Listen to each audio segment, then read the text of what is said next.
Hi, I'm Beverly Harzog, host of Your Personal Economy. Thanks so much for joining me for episode number 30. We're going to talk about guilt free ways to treat yourself. I happen to think this is very important. If you are on such a strict budget that you don't do anything nice for yourself, sooner or later, you're going to fall off the beam. Okay. You're going to go out and splurge on something that you really can't afford.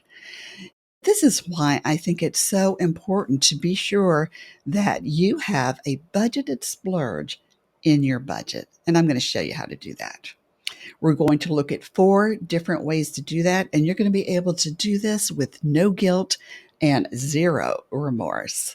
Are you ready for this? All right, let's get started. One of my favorite ways to save money when I want to treat myself on a budget is to use money I didn't actually earn, not from work, not from anything. One thing I do to make this happen is I use a web browser called Rakuten. Now, every time I buy something online, I get cash back. And about once every quarter, Rakuten will send out what they call a big fat check to you. And I'm sure make sure that I only do this for purchases I need to make anyway. Okay, so I'm not overspending to get cash back. And last month, I got a check for almost $40, which paid for my spa pedicure that week. So if there is something that you like to do, either weekly or maybe just twice a month, something like Rakuten can help you pay for that. Another one is PayPal Honey. I like that one too.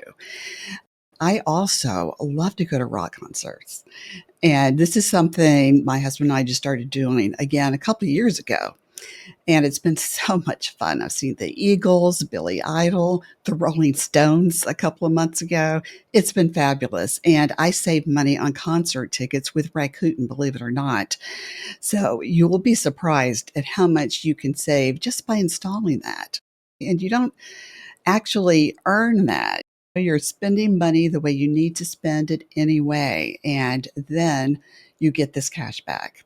Credit cards work the same way. If you use like a cashback credit card or an airline miles card, any kind of rewards credit card, if you use that whenever have to spend money anyway, you'll be able to earn rewards, and that helps you pay for travel and all kinds of other things. And if you get a new credit card, there's something called a sign up bonus. And so, yeah, technically you have to earn that. But if you're using the credit card for expenses you need to pay for anyway, you're going to earn those rewards. And you usually have to earn a certain amount within 3 months or so. You need to read the terms for each credit card because it's different, but it's usually maybe a couple of $1,000 worth of purchases in order to earn a certain dollar amount or a certain number of miles, whatever it is that you want to go for. So that's another way to get money or travel rewards that you have earned through your regular everyday spending, but you didn't actually have to work that hard for it. So those are my favorite. Coming up next, I'm going to talk about how to swap out one expense for another. Okay. This is another way to get what you want without spending any extra money at all.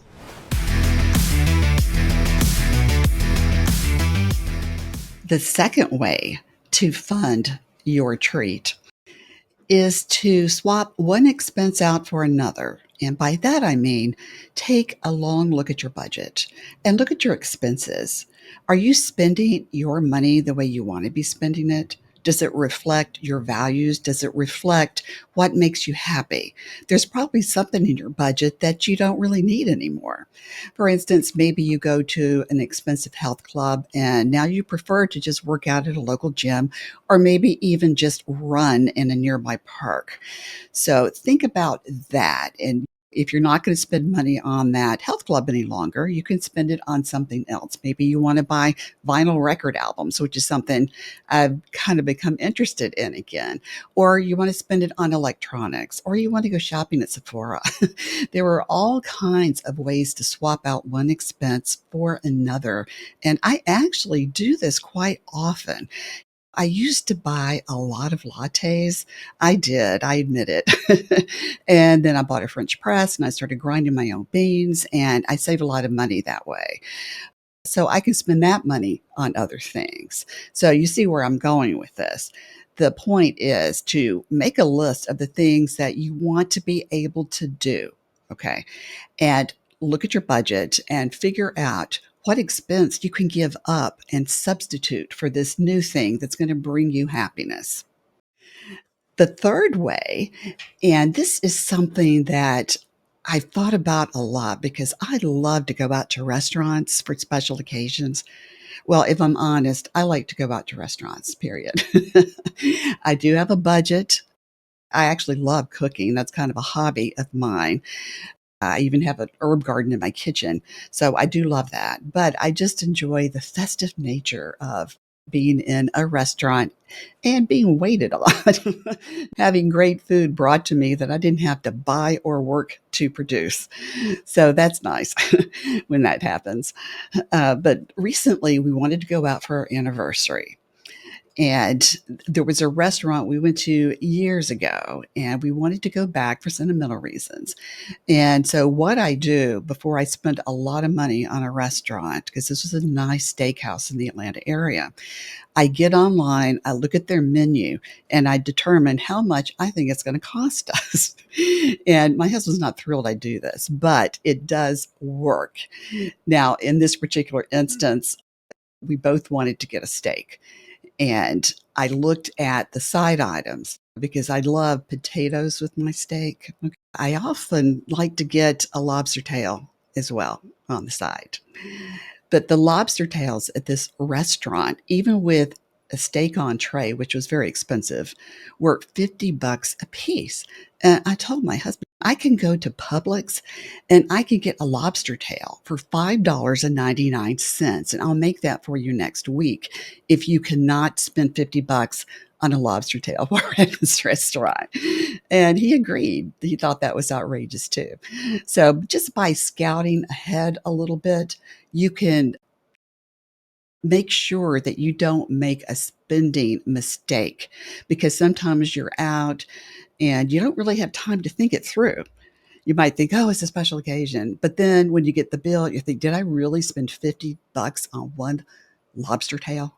So I don't want that to happen to you. I don't want you. Remember, this is no remorse, zero remorse, guilt free stuff here. So do that. Check out the menus ahead of time and see where you can save. We don't drink alcohol. So that's another way we save a lot. If you do drink alcohol, maybe have something when you get home, or just maybe instead of having three in the restaurant, you have one. It's much safer to drive home that way anyway. So think about how you can cut back a little bit on the cost and still go where you want to go for a special occasion. Another way is to join dining rewards clubs. I live in Atlanta. I have a Delta Sky Miles card. And so you can join their dining rewards program, and I can get special discounts when I use eligible restaurants. And many other cards have them too. American Airlines has one, American Advantage dining rewards program. So look at the cards you have and do a little bit of research, and you'll probably find that there's a dining rewards program attached to that somewhere. So that's what I suggest you do before you go out. And also, if it's a situation where you really can't afford to go out for a nice steak dinner, I get that. So come up with something that has a sentimental value. When we were dating, we used to go to Chili's all the time for burgers. So if I didn't have the money for a steakhouse, I probably would have suggested that. And if that makes you happy and that saves you money, that's fine. It doesn't have to be a big deal. But if you are planning to splurge just a little bit, use my strategies to help bring down that cost. Yeah, honestly, you don't want to have to get a bill for a $50 lobster tail. All right, coming up next, I'm going to show you how you can plan ahead before you go on a trip. I'll show you how to save money on airfare, on activities while you're there, and on eating out while you're there. The fourth way to treat yourself on a budget, especially if you want to go on a trip, is to use rewards credit cards. And you have to think ahead on this. Okay, let's say you want to go to Maui next year. You spend the entire year working towards that. Last year we went to Maui and we had planned ahead. I had enough airline miles to go to Maui first class, 2 tickets first class. And we owned a week at a timeshare there, which is already paid for. So we didn't have to worry about that cost, but we did have to worry about activities and food while we were there. So what we did was we scouted ahead. We researched ahead. So I booked ahead one trip with Pacific Whale Foundation because it's a great organization and I wanted to support it. Plus, they go to this cool place called Molokini. It's a crescent-shaped volcano crater. Beautiful fish there, coral reef, very nice. And then we did research to say, okay, where can we go snorkeling for free? And there were several places that we found. So we were able to snorkel every day we were there. We only paid for it one time. And for food, we picked one really nice restaurant for our anniversary. We were there that week. And then we discovered that the location where we were had a parking lot full of food trucks with local cuisine. So how cool was that? So we ate dinner there a couple of nights. We'd go to different trucks and either eat outside at a picnic table overlooking the ocean or take it back to our condo and sit out on our deck, whatever we needed to do, usually based on the weather. So think about that. Use your rewards carefully. Strategize with cards. I use cashback cards and travel rewards cards, and I use the right credit card at the right time.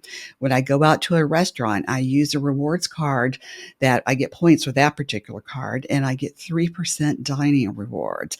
So when you're going out, let's say you're going out to treat yourself, double up on rewards. You're using your card while you're there to earn rewards that you can use on another treat for yourself. So you're kind of double dipping there, which I like.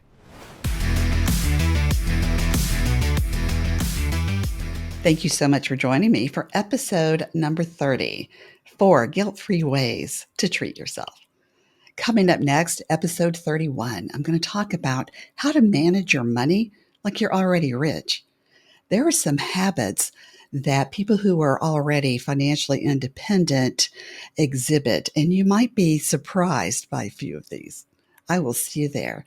And if you're enjoying my podcast, please subscribe. I'm here on YouTube, Spotify, and on Apple Podcast. Thanks for joining me.